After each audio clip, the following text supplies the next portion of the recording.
क्या देश में आपातकाल लगाया जा चुका है? और अगर लगाया जा चुका है तो इसकी घोषणा कर देनी चाहिए। और अगर घोषणा नहीं हुई है और आपातकाल लगाया जा चुका है तो फिर यह एक बेहद खतरनाक स्थिति है। नेशनल दस्तक का फेसबुक पेज बंद कर दिया गया है भारत में। क्यों बंद कर दिया गया है? क्योंकि सरकार पर वो पेज सवाल उठाता है। शंभू कुमार सिंह नेशनल दस्तक को चलाते हैं। और केवल नेशनल दस्तक को नहीं बंद किया गया है, बहुत सारे प्लेटफॉर्म्स को बंद कर दिया गया है। बंद कर दिया गया है मतलब भारत के लोग नहीं देख सकते। यूरोप में देख सकते हैं, अमेरिका में देख सकते हैं, भारत के बाहर के देशों में देख सकते हैं, भारतीय जनता पार्टी के पसंदीदा देश पाकिस्तान में भी देख सकते हैं। भारत के लोग नहीं लिख पढ़ सकते कि शंभू कुमार सिंह क्या कहते हैं। और वो कहते हैं कि यहां किन लोगों की बात करते हैं? दलितों की, पिछड़ी जातियों की, आदिवासियों की, अल्पसंख्यकों की। तो क्या इस देश में दलितों की बात करना, पिछड़ी जातियों की बात करना, मुसलमानों की बात करना, सिखों की बात करना अपराध हो गया है? एक नोटिस आता है और यह कहा जाता है कि भारत सरकार ने कहा है कि हम भारत में आपका पेज न दिखाएं, इसलिए सरकारी गाइडलाइन के हिसाब से हम आपका पेज भारत में बंद कर दे रहे हैं। 1.5 मिलियन फॉलोवर हैं फेसबुक पर नेशनल दस्तक के, और यूट्यूब पर तो 1 करोड़ से भी ज्यादा। तो किस बात से घबराई हुई है सरकार? सवालों से घबराई हुई है। और किन लोगों के बारे में सवाल उठाने से घबराई हुई है? उन लोगों के बारे में जिनका शोषण होता है, जिनका हक अधिकार छीना जाता है, जो रिजर्वेशन की बात करते हैं, जो समता, न्याय और बंधुत्व की बात करते हैं। उन लोगों से दिक्कत है कि इस पर बातचीत नहीं होनी चाहिए। अजीब किस्म का बहाना बनाया है सरकार ने नेशनल दस्तक को बंद करने के पीछे भारत में। मॉलिटिक्स का पेज, एक और पेज जो सरकार पर सवाल उठाता है, तो मॉलिटिक्स का पेज भी भारत में बंद कर दिया गया। क्या बात नहीं कर सकते, सरकार से सवाल नहीं पूछ सकते, और कोई जानकारी नहीं दी जाती कि आप अपना पक्ष रखिए। टेलीविजन के चैनलों को ऐसे बंद कर सकते हैं क्या कि सरकार कहेगी कि नहीं, कल से आज तक नहीं चलेगा? कह सकती है हिम्मत सरकार की? कह सकती है सरकार कि जी न्यूज नहीं चलेगा, रिपब्लिक नहीं चलेगा, एनडीटीवी नहीं चलेगा? नहीं कह सकती है। क्यों नहीं कहती है और क्यों नहीं कह सकती है? क्योंकि वो सरकार के तलवे चाटते हैं, सवाल नहीं पूछते हैं। नफरत के पक्ष में जो अभियान है, जो एजेंडा है भारतीय जनता पार्टी और संघ परिवार का, उस एजेंडे के साथ खड़े हैं और डटकर खड़े रहते हैं। तो ये जो सुधीर चौधरी है, या अमीश देवगन है, या आज तक के तमाम एंकर्स हैं, या अर्नब गोस्वामी है, या नविका कुमार है, ये सारे लोग जो हैं वो सरकारी एजेंडे के हिसाब से चलते हैं। तो टेलीविजन चैनलों को बंद करने की जरूरत नहीं है। जो करोड़ों करोड़ की पूंजी से चलने वाले, सैकड़ों करोड़ कहना चाहिए, खुद सरकार उनको विज्ञापन देती है, सैकड़ों करोड़ रुपए का हर साल। और जो लोग घर फूंक तमाशा देख रहे हैं, लोकतंत्र के पक्ष में खड़े हैं, समानता के पक्ष में खड़े हैं, बराबरी के पक्ष में खड़े हैं, आरक्षण के पक्ष में खड़े हैं, शोषण के खिलाफ खड़े हैं, उनसे सरकार को दिक्कत हो रही है। उन गरीब शब्द का इस्तेमाल करूंगा मैं, उन गरीब पत्रकारों से जो उस सिस्टम में, सवाल पूछने के सिस्टम में कहीं फिट ही नहीं बैठ रहे थे। टेलीविजन चैनलों से उनको निकाल दिया गया या उन्होंने छोड़ दिया।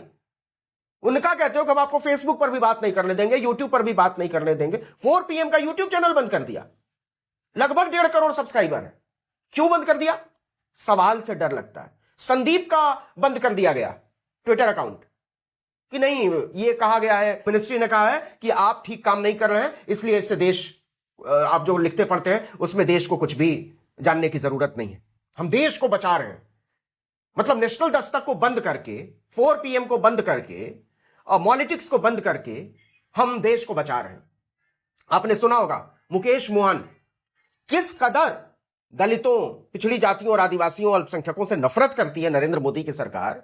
इसका उदाहरण है मुकेश मोहन के ऊपर जो मुकदमा हुआ है। और मुकदमा किसने किया है? नितिन गडकरी ने नरेंद्र मोदी के पूरे मंत्रिमंडल में सबसे शरीफ के तौर पर प्रचारित करता है गिरोह चैनलों के पत्रकारों का। और वो कहते हैं 50 करोड़ रुपए तुमको देना पड़ेगा, मेरी मानहानि हो गई है। और मुकेश मोहन ने क्या वीडियो बनाया था?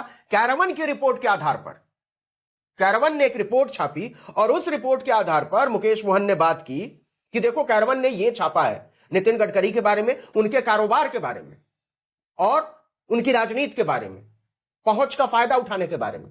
तो क्या गलत किया? तो नितिन गडकरी की हैसियत नहीं है कि कैरावन को नोटिस भेज दें या कैरावन से लड़ लें या मुकदमा कर दें, बहुत बड़े लोग हैं वो। तो आपने एक दलित यूट्यूबर को पकड़ लिया अब मुकेश मोहन नागपुर के थाने में घूमते फिर रहे हैं, नौजवान शख्स, उनका कमरा देख लेंगे तो चुल्लू भर पानी में डूब जाएंगे नितिन गडकरी। प्लस्तर उखड़ा हुआ है, मुश्किल से लाइट आती है, एक बहुत बहुत ही औसत किस्म का बिस्तर लगा हुआ है, एक पढ़ने की मेज है, और वही कमरा मुकेश की पूरी जिंदगी है। और नितिन गडकरी कहते हैं कि नहीं 50 करोड़ रुपए दो।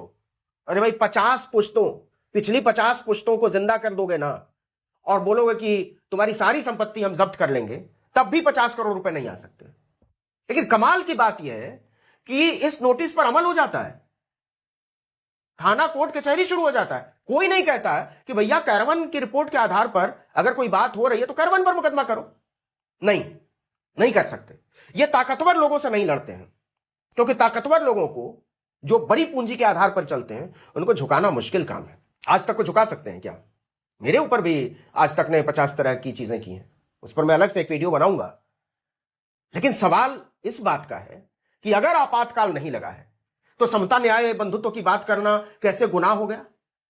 तो जो बात मैं कहने की कोशिश कर रहा हूं वो ये कि अगर नरेंद्र मोदी की हुकूमत को और अश्विनी वैष्णव, जो रेल नहीं चला पाते ठीक से, अपना काम ठीक से नहीं कर पाते, वो पत्रकारों को बता रहे हैं कि तुम्हारा काम ठीक नहीं है, लेकिन इस तरीके का दबाव बनाने से, इस तरीके से प्रताड़ित करने से अगर हुकूमत को लग रहा है कि आवाजें दब जाएंगी, लोग बातचीत करना बंद कर देंगे, सवाल पूछना बंद कर देंगे, तो ये होने वाला नहीं है। क्योंकि जो लोग ये सवाल पूछ रहे हैं ना, वो असल में बहुत कम साधन से सवाल पूछ रहे हैं। उनके पास खोने के लिए कुछ नहीं है। हम कोई अरुणपुरी थोड़ी है, हम कोई अर्णब गोस्वामी थोड़ी है, हम कोई रजत शर्मा थोड़ी है कि हमारा पता नहीं क्या क्या लुट जाएगा, बर्बाद हो जाएगा, आप कान उमेठोगे और हम बोलना बंद कर देंगे। हमारे पास ले देकर एक आवाज है और सोचने समझने की शक्ति है। तो उस सोचने समझने की शक्ति और उस आवाज पर समझौता होने वाला नहीं है। और अगर किसी सरकार को लगता है कि फेसबुक पेज को बंद कर देने से, यूट्यूब को बंद कर देने से, मानहानि का मुकदमा कर देने से, कोर्ट में घसीट लेने से, नोटिस भेज देने से ये सवाल उठने बंद हो जाएंगे, तो ये असंभव है। हो सकता है कि आप मुझे उठाकर जेल में बंद कर दें, हो सकता है कि शंभू को उठाकर जेल में बंद कर दें, हो सकता है कि संदीप को उठाकर जेल में बंद कर दें, मुकेश को बंद कर दें, लेकिन इससे कुछ नहीं होगा। हमारी तरह के हजारों लाखों लोग फिर खड़े हो जाएंगे और वो ज्यादा ताकत से बोलेंगे, हमसे ज्यादा ताकत से बोलेंगे, और ऐसे लोगों की तादाद बढ़ती जा रही है।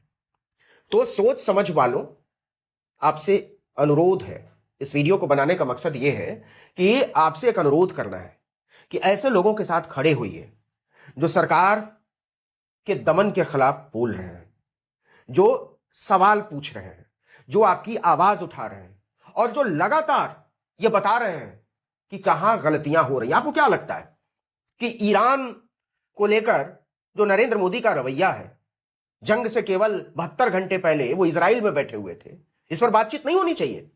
और आप फेसबुक पेज बंद कर देंगे, यूट्यूब पेज बंद कर देंगे तो इस पर बातचीत बंद हो जाएगी? ऐसा होने वाला नहीं है। क्यों नहीं बात होनी चाहिए? 165 से ज्यादा बच्चियों को मिनाब में मार दिया अमेरिका ने, श्रद्धांजलि तक नहीं दी। एक बस एक्सीडेंट हो जाता है ना कहीं, तो उस पर प्रधानमंत्री जी ट्वीट करते हैं। विदेश की बात कर रहा हूं मैं, भारत की नहीं। अजीब अजीब